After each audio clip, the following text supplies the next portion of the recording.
Welcome to episode 41 of Reverse the Relapse.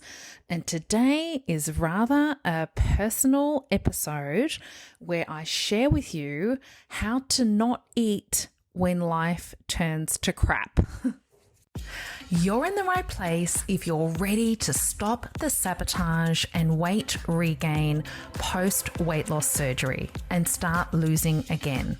Hi, I'm Georgie Beams.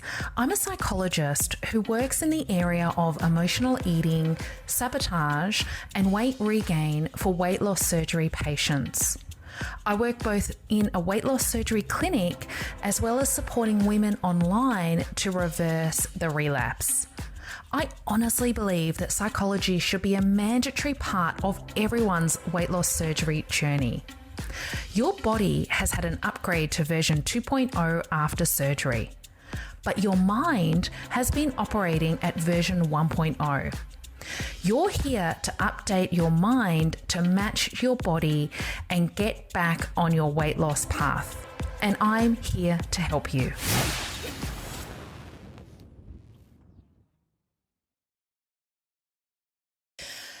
So this is a really personal share. I am feeling pretty raw and fragile right now, and but there's things that I really want to share with you that I'm sitting with that might help you.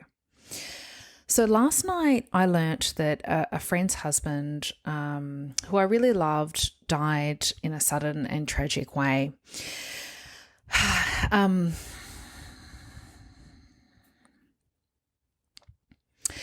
He left behind his gorgeous wife and 2 young boys, and I cried all of last night, and as you can tell, I'm feeling pretty emotional about it all. I'm going to get through this because it's an important message I really want to share with all of you. So my 5-year-old Harvey also starts school this week, and a massive milestone, and I'm worried I'm going to be a hot mess on Friday as well at the drop-off. I've also got a crazy week this week of work that, is stressing me out a little bit, and I'm pre-menstrual. So just to top all of that off, because it is a real thing. So this is life, right? Life is full of ups and downs, and I'm still trying to process my friend's passing. And I'm back at the weight loss surgery clinic this week after my break. I'm facilitating 3 of my groups this week, and I still need to get Harvey organized for school. And there's a part of me that just wants to run away from everything and hide. And in the past, I probably would have done this in a very private way through eating and drinking. And I had a moment this morning that I thought to myself, I have a choice. I can numb out this week and I can say, stuff it with my eating and my exercise and my meditation and all the processing work that I do. Basically, all the things that I know make me feel good and thrive. And if I was to make this choice and to numb out and not do all of those things, that would allow me to feel sorry for myself. Or I can sit with this discomfort and I know that I can feel sad and feel this pain that I'm feeling in my heart, and I don't need to sabotage myself by overeating or any other strategies. Because overeating does not fix any problem. It just adds to our problems. And as I sat in silence this morning, sitting with all of this, I thought, I just don't want this moment to define my week or my month or my year in a negative way. And I get to choose that. So what I did instead is I consciously chose to get out of bed early this morning, and I made myself my cup of Earl Grey tea, which I love. And I sat on the couch and I put both hands over my heart and I leaned into my discomfort and pain. I went to my feelings. I gave myself some compassion, and I decided not to try and fix it and try to wish all this pain away. Because if I wish this pain away, I'm wishing my life away. Because this is life. I can't control life. None of us can. And I also can't expect to feel good the whole time. Like, you can't have ups without downs. And this is an acceptance that this is life and it's okay and I will be okay. So avoiding painful, stressful, uncomfortable feelings will only keep us stuck.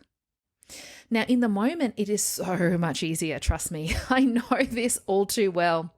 It is so much easier to numb out from the world and just eat and numb out our pain.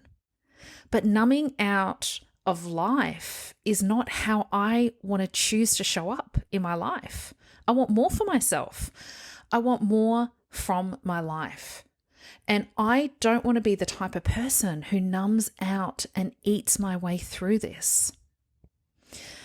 So here's what I'm doing, and here's what I'm learning about myself in this situation, because we are all on this journey together.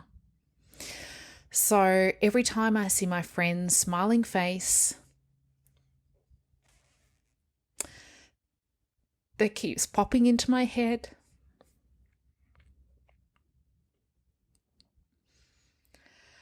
I've decided to lean into it and let myself sit with this and acknowledge that this is a moment of suffering, and I breathe through it for as long as I need.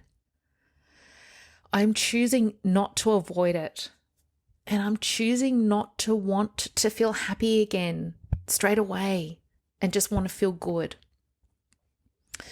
When I think about how much I have on my plate this week and whether I feel emotionally up to it, I will rinse and repeat the above. Thinking about me being a hot mess at the school gate on Friday, dropping Harvey off, I rinse and repeat. I slow down. I go to my feelings and I allow it to be there without trying to fix it and make myself feel better in the moment. I am committing to not push this away. I'm committing to going to the feeling and acknowledging it and then shifting my attention. So what I'm not doing is dwelling on the emotion or staying in it for too long, because that also isn't helpful. Acknowledging it and allowing it to be there can literally take 30 seconds. And then I make a choice about where I want to shift my attention next and what is most helpful for me in this moment. So this whole experience has allowed me to see very clearly that this is the reason why I choose to do this work, and I have devoted my career to helping women in this area, because food and weight are just the symptoms. And I believe that we have not been given the tools for all of us to build up our internal resources within us to deal with the ups and downs of life in a healthy way.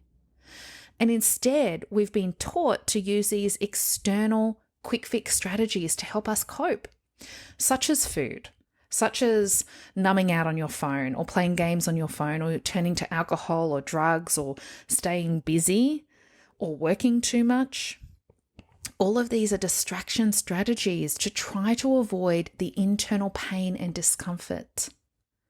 But what we're doing is we're just numbing the pain, which doesn't serve us and gives us more problems, continuing to live a 1.0 life, a life on the sidelines. So one of my friends is a participant in my group program, and she emailed me last week to say that she had some tragic family news.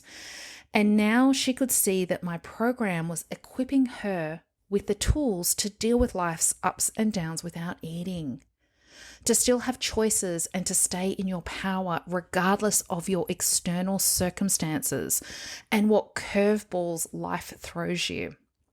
And that's it, right? This work is my deeper purpose, because as I sat there in silence this morning, reflecting on all of this, I thought about how many women around the world are struggling with something right now. Unhappy relationships, it could be divorce, being separated from your children, feeling isolated, lonely, loss, anxiety, depression, whatever that is. and how all of these women may also be numbing out from this and numbing out from their life, that 1.0 life. And this numbing out in this area is with food. And it just really saddened me to think that the majority of women are probably doing this right now. And I know this because that's what I used to do too. And that's how I used to cope. And I was also an observer in my life, and I was bloody miserable and living my 1.0 life. So I also highly recommend working with a psychologist as well to help you and know that you're not alone. So thank you for listening. Thank you for allowing me to share this. I just felt like I wanted to share what's going on here because life is full of ups and downs. This is real, this is raw, this is honest. And I wanted to let you know that if you want help learning some new strategies and tools for you to stop numbing out this cycle and come and join me, and I have a free 5-day Control Your Cravings challenge starting on the 1st of February. And you will soon discover that eating and weight are the symptoms, as I equip you with a step-by-step process in the challenge that will actually do what I've mentioned here. It will help you build up your internal resources, give you the tools to equip you, so you no longer need to rely on eating to get you through the day. Powerful stuff.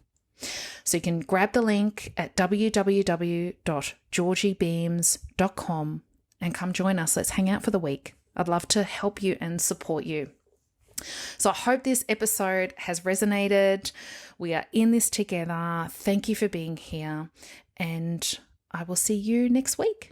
If you loved the content in this podcast, you have to come and check out my one-on-one coaching program. We work together for 3 months to get you back in control and change your relationship with food for good. Now, I only have limited places available every month, so go to my website and click Work With Me. That's www.georgiebeams.com. See you over there.